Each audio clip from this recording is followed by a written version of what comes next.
Alléluia, bien-aimé. Je vais prendre peut-être 5 ou 7 petites minutes pour nous rappeler un peu ce que le pasteur Bonny nous a enseigné la semaine passée. Et nous allons prier par rapport à cela. Dans son enseignement de la semaine passée, il a dit quelque chose qui a vraiment capté mon attention. Il a enseigné sur Josué, le premier chapitre de Josué à son 8e verset, que nous devons connaître, nous tous. Et le verset dit que ce livre de la loi ne s'éloigne point de ta bouche. Médite-le jour et nuit pour agir fidèlement selon tout ce qui est écrit. Car c'est alors que tu auras du succès dans tes entreprises. C'est alors que tu réussiras.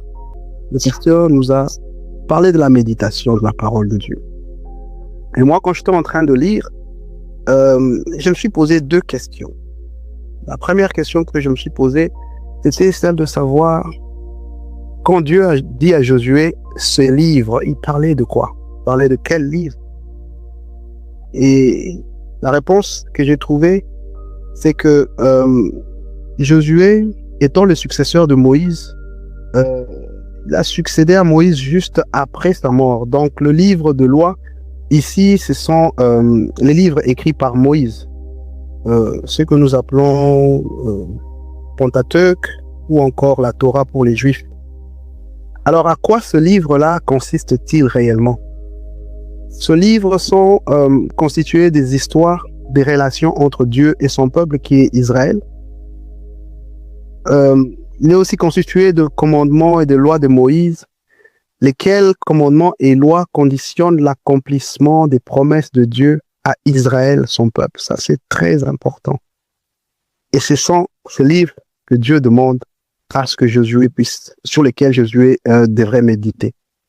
La deuxième question que je me suis posée, c'est celle peut-être que beaucoup d'entre nous se sont déjà posées un jour. C'est celle de savoir pourquoi Dieu dit que cela ne s'éloigne pas de ta bouche. C'est un peu bizarre parce que si c'est un livre, il ne devrait pas s'éloigner de notre regard, de nos yeux. Mais Dieu, là-bas, il dit que cela ne s'éloigne pas de la bouche.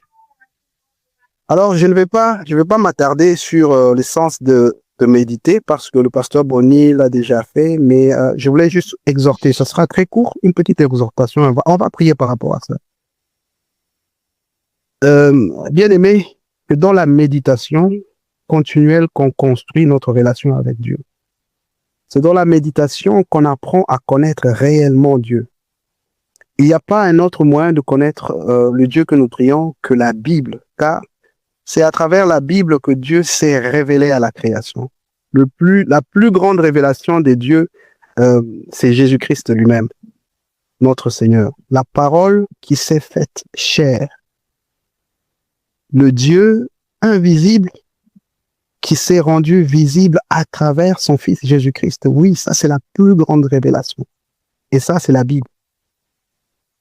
Et la Bible tout entière, de la Genèse jusqu'à Apocalypse, est une révélation progressive de Dieu à travers Jésus-Christ, son Fils, notre Seigneur. Et c'est, à l'époque de Josué, comme j'ai dit, c'était la Pentateuque. Mais si vous regardez la Pentateuque, les 5 livres de la Torah, vous allez voir qu'il y a la Genèse. Je vais pas aller en détail, pour ne pas perdre le temps. Et tous ces livres-là, c'est un peu les relations entre Dieu et son peuple. Et puis, nous avons Exode qui est aussi un peu l'expérience de Israël avec Dieu. Et puis, nous avons Lévitique que moi, je considère comme étant le manuel du sacerdoce, du service. Et puis, nous avons le livre de Nombres.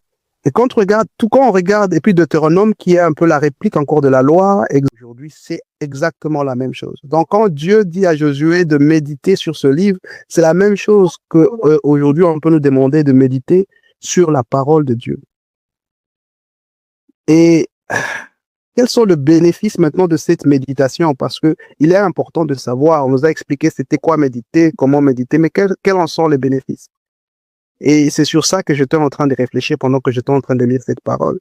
Et j'ai trouvé que la méditation de la parole de Dieu nous donne une connaissance authentique de Dieu. Bien-aimé, nulle part tu vas trouver des réponses à qui est Dieu, si ce n'est dans sa parole. Elle nous permet de connaître Dieu comme lui veut que nous puissions le connaître, et non pas comme la science ou les religions ou les philosophies veulent que nous puissions le connaître.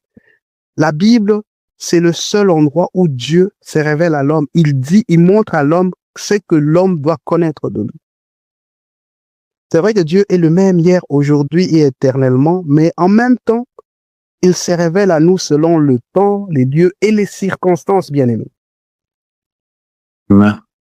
Oui, peut-être que, je sais pas, peut-être que la raison pour laquelle je dis ça, c'est peut-être que Dieu veut qu'aujourd'hui, tu le connaisses différemment de comment tu l'as connu hier. Bien-aimé, hier, peut-être qu'il s'est révélé à toi comme étant le Dieu qui guérit.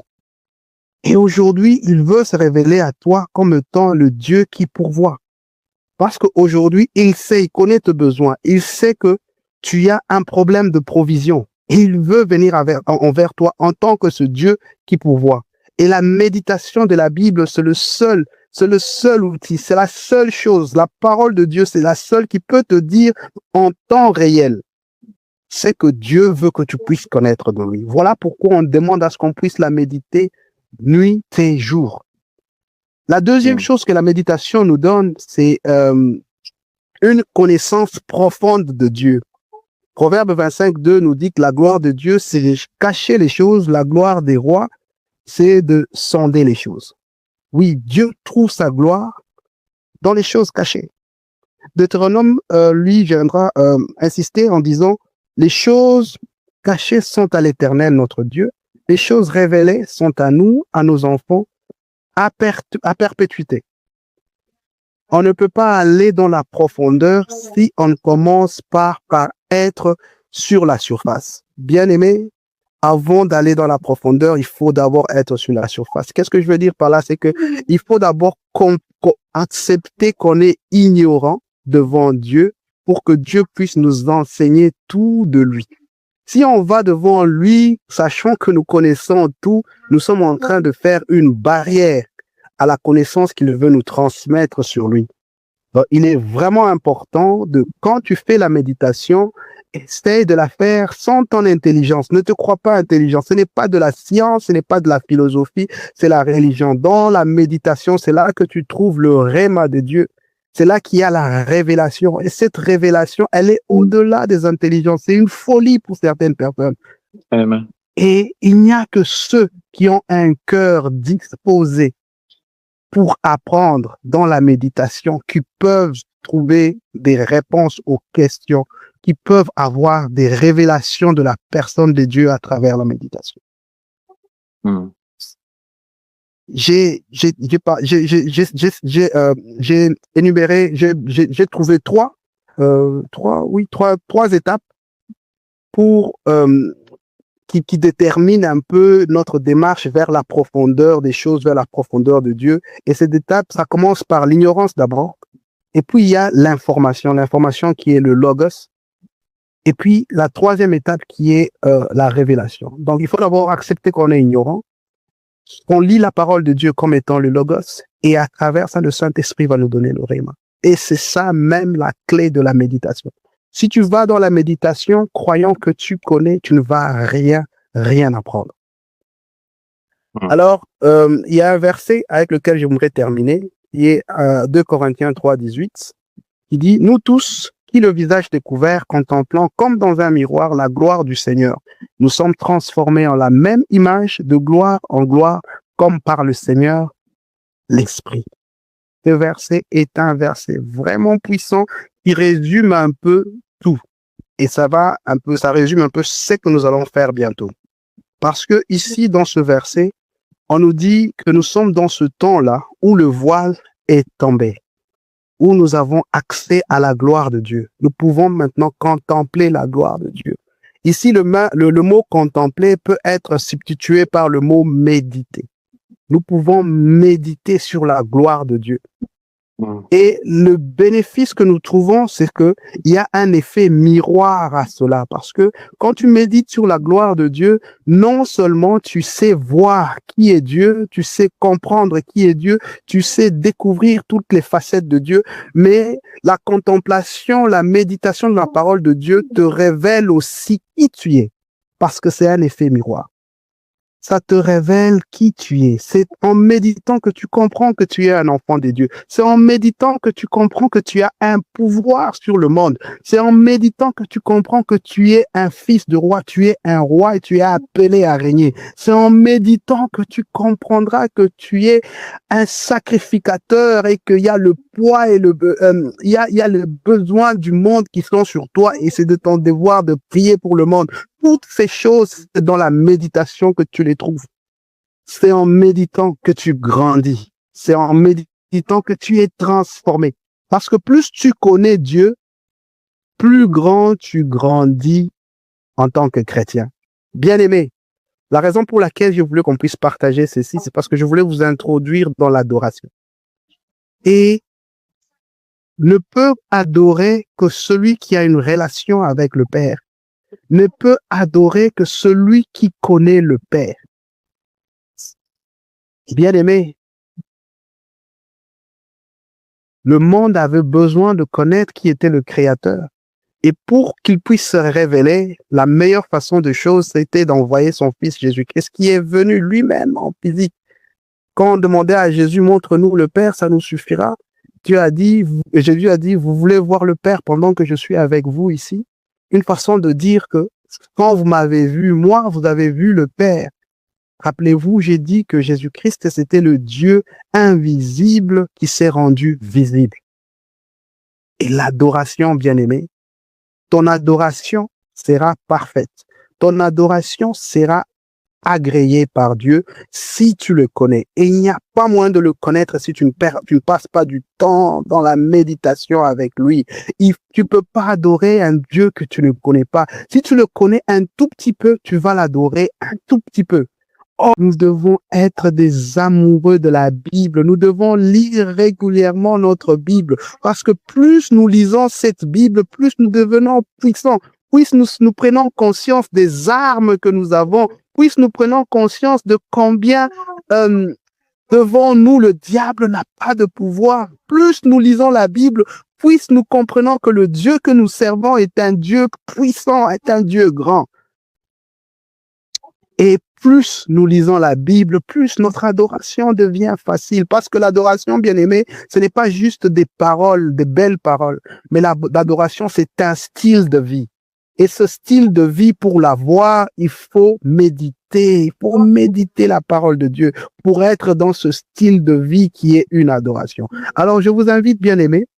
Il nous reste pas mal de temps parce qu'il n'y aura pas d'enseignement aujourd'hui. Je l'ai dit au début, le pasteur n'est pas disponible. Alors, je vous invite, bien aimé, à contempler la gloire de notre Dieu, à l'adorer, contempler ce grand Dieu que nous servons, contempler celui qui est notre Créateur. Qu'est-ce que tu connais de lui, bien aimé? Quelle est ta relation avec Dieu? Notre frère Bernard nous a posé cette question la fois passée. Quelle est ta relation avec le Saint-Esprit? Qu'est-ce que tu connais de Dieu? Qu'est-ce que tu connais? Si tu ne connais rien, bien aimé, je veux te demander à ce que tu puisses demander à ce que le Saint-Esprit t'enseigne. Parce que le Saint-Esprit, la Bible nous dit dans Romains que le Saint-Esprit est celui qui sonde le cœur de Dieu. Il connaît Dieu in and out. Il connaît Dieu in and out. Moi, j'étais en train de dire derrière moi à ma femme que le Saint-Esprit, c'est un peu comme Eliezer qu'on envoie pour aller chercher une femme pour Isaac. C'est l'ancien serviteur, le plus vieux serviteur, celui qui connaît Abraham, qui connaît Isaac, qui connaît le genre de femme dont Isaac a besoin. Il sait comment est-ce que la femme d'Isaac doit se comporter pour que Isaac puisse l'accepter. C'est le Saint-Esprit. Alors, si tu trouves que ta connaissance pour le Christ, Isaac, est peu et petite, alors attache-toi à Eliezer, le Saint-Esprit, pour qu'il t'apprenne qu'est-ce que Isaac aime manger, qu'est-ce que Isaac aime, quel genre de femme tu dois être pour que Isaac puisse t'accepter. Bien-aimé, prenons ce moment, les 5 minutes qui nous restent pour prier, élever notre Dieu, lui dire tout ce que nous savons de lui. Et si nous ne savons pas autant, parce que nous ne le connaîtrons jamais, toute la vie ne suffit pas pour connaître Dieu, demandons à ce que le Saint-Esprit puisse prier pour nous, qu'il puisse nous souffler les mots, que le Saint-Esprit puisse nous apprendre à adorer, à devenir de bons adorateurs. Prions, bien-aimés.